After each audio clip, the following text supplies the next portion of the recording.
వేణుస్వామి గారి మీద పెద్ద ఇష్యూ అయితే నడుస్తుంది. నాగ చైతన్య ధూళిపాల విడిపోతారని చెప్పేసి శోభితా ధూళిపాల మళ్ళీ ఆయన అయితే రూమర్ స్టార్ట్ చేశారు జాతకం వేసి మరి. సో ఎలా చూడొచ్చు ఆ విషయాన్ని? జాతకాలే బాగుంటే మన జాతకమే బాగుంటే జాతకాలు చెప్పుకునే పరిస్థితి మనకెందుకు వస్తుంది అన్నట్టు ఉందన్నమాట.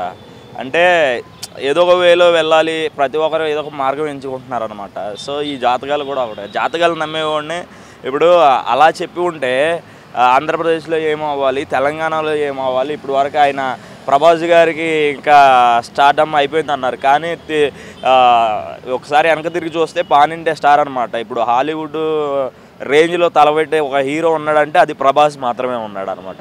ఇప్పుడు వీళ్ళిద్దరు నాగ చైతన్య సమంత అప్పుడు విడిపోతారని చెప్పాడు. సో అది ఎట్లా అయిందంటే వాళ్ళిద్దరు క్లాసెస్, వాళ్ళిద్దరి మధ్య మనస్పర్ధాలు వచ్చి వాళ్ళకి నచ్చక ఇష్టపూర్వకంగా విడిపోయారు. దానివల్ల వేణుస్వామి చెప్తేనే ఇది జరిగింది, లేకపోతే వేణుస్వామి చెప్పకపోతే అది జరగదైంది. ఏది ఎలా జరగాలనుకున్నది అలా అయితే జరుగుతుంది. మన నాగ చైతన్య గారు తను విడిపోతారని మళ్ళీ చెబుతున్నాడు అనమాట. సో అది ఎంతవరకు కరెక్ట్ అనేది అసలు ఆయన అలా మాట్లాడకూడదు అనమాట. ఆయన పెద్దరికానికి నేను ఒకప్పుడు చాలా గౌరవం ఇచ్చేవాడిని. ఇప్పుడు సమాజం ఎట్లా ఉందంటే ఎవరైనా ఒకటి మంచి చేస్తున్నప్పుడు దానికి మంచిగా ఉండాలి తప్ప వాళ్ళిద్దరూ మన నాగ చైతన్యాన్ని కూడా మొన్న చాలామంది ట్రోల్ చేసుకున్నారనమాట. సో ఆయన ఏమన్నా సన్యాసం తీసుకుంటానని ఎవరికి చెప్పలేదు కదా, ఓకేనా. చాలామంది స్క్రీన్ మీద వచ్చేసి మాట్లాడే వాళ్ళు చాలామంది ఉంటారనమాట. సో ఈయన ఏది చెప్తే అదే జరిగిద్దంటే ఇంకెందుకు ఆయన తీసుకెళ్ళి మన ఢిల్లీలో పిఎం మోడీ గారి ప్లేస్లో ఉన్న ఆయన్నే కూర్చోబెడదాం కదా. ఈయన చెప్తే జరగదైంది, ఆయన చెప్పింది అసలు ఏది జరగదు బొంగైనా. సో నేనేం చెప్తున్నానంటే మన నాగ చైతన్య గారు శోభితా ఆవిడ హ్యాపీగా కలిసిమెలిసి ఉండాలని మనస్ఫూర్తిగా అయితే కోరుకుంటున్నాను. అలాగే కొంతమంది మీడియా ప్రతినిధులు అయితే ఆయన మీద కేసు కూడా పెట్టడం జరిగింది. అరెస్ట్ అయ్యే అవకాశాలు ఉన్నాయంటారా?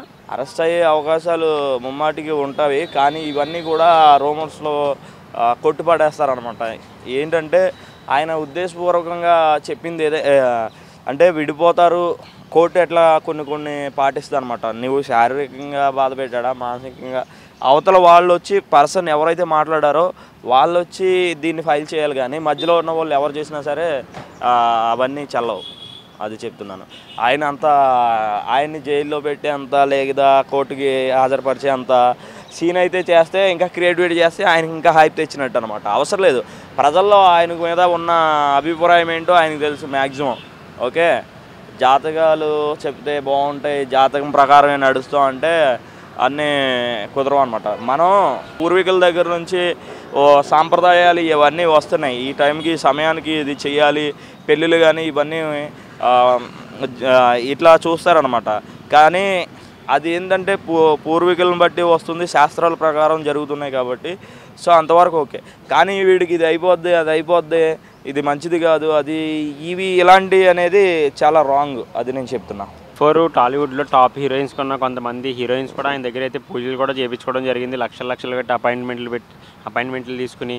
ఏంటంటారు అంత సెంటిమెంట్ ఏంటంటారు వేణుస్వామి అంటే? నేనైతే ఆ లక్షలు పెట్టిన వాళ్ళందరూ ఒక పెద్ద అని అనుకుంటున్నాను. ఎందుకంటే లక్షలు పెడితే ఇదేంటి ఆయన జాతకం ఇప్పుడు జాతకం చెప్పినప్పుడు చెప్పక క్రితం వాడు బాగానే ఉంటాడు, చెప్పిన తర్వాత వాడు నాకు తెలిసి ఒక ఇదైపోతాడు అనమాట. మనం కొన్ని చోట్ల మనకి రోడ్ల మీద ఇట్లా తిరుగుతూ ఉంటారు, వచ్చి మాట్లాడుతూ మన దగ్గర వచ్చి జాతకం చెప్తారు. సో ఇవన్నీ నమ్ముకుంటే, జాతకాన్ని నమ్ముకుంటే ఉన్నది అమ్ముకున్నట్టే అనమాట. సో అది నేను చెప్పేది ఏంటంటే ఆ లక్షలు వాళ్ళకి తగలబెట్టే బదులు మంచిగా ఎవరైనా పేద ప్రజలు ఉన్నారు, అనాథలు కానీ ఎవరైనా మంచి ఆశ్రమాలు ఉన్నాయి, ఓల్డేజ్ హోమ్స్ ఉన్నాయి, అలాంటి వాళ్ళకి డొనేషన్ చేస్తే అది ఒక మంచి వాళ్ళకి ఇంకా పుణ్యం చేసుకున్నట్టు అనమాట. ఎంతే కానీ లక్షలు ఖర్చు పెట్టి జాతకాలు చెప్పించుకోవాలి ఏంద్రా బాయ్, నాకు అర్థం కావట్లా. ఇష్యూ జరిగాకైనా సైలెంట్ అవుతారంటారు ఆయన నాగ చైతన్య ధూళిపాల విషయంలో? నాకు తెలిసి అయితే ఆయన ఆల్రెడీ రీసెంట్లీనే జాతకం చెప్తూ మానేస్తానన్నాడు. క్రికెటర్ గురించి మొన్న ఇండియా ఏవేవో చెప్పాడు అనమాట, అప్పుడే మానేయవలసింది. సో ఎందుకు ఈయన ఒక వేవ్ ఎంచుకున్నారనమాట. అప్పుడు ఇన్స్టాలో కానీ సోషల్ మీడియాలో ప్రతి ఒక్కరు ఒక వేవ్ ఎంచుకున్నారు.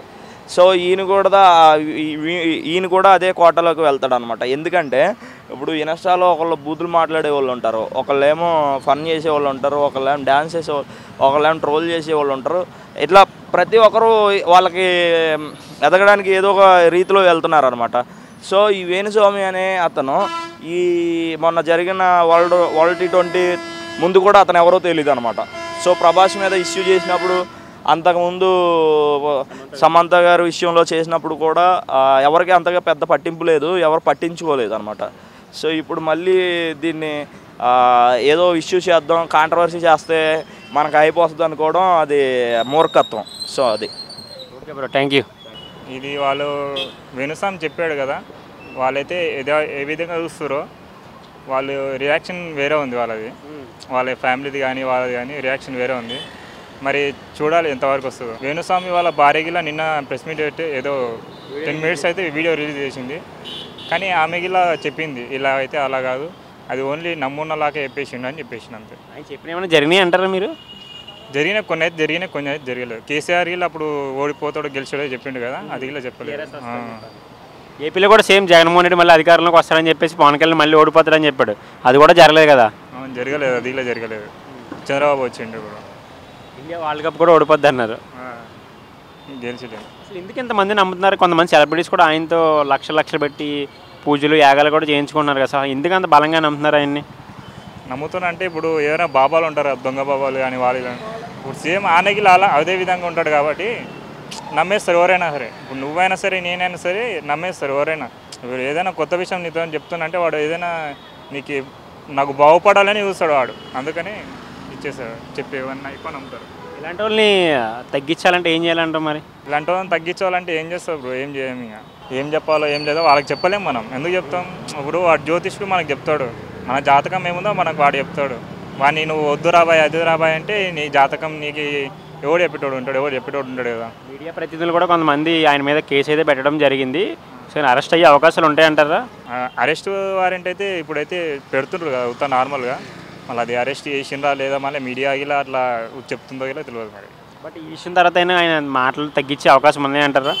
తగ్గియాడు ఆయన, ఇలా రెచ్చిపోతాడు. ఇంకా ఇప్పుడు ఎవరైనా ఫేమ్ అవుతుంటే వాడిని రెచ్చగొడతాడు, ఇంకా వాడు రెచ్చిపోతాడు. ఇంకా వాడు ఏం చేస్తాడు, ఇంకా ఇది వేరే వాళ్ళకి ఇంకా పెంచుకుంటూ పోతుంటాడు వాడు అంతే. Okay bro, thank you.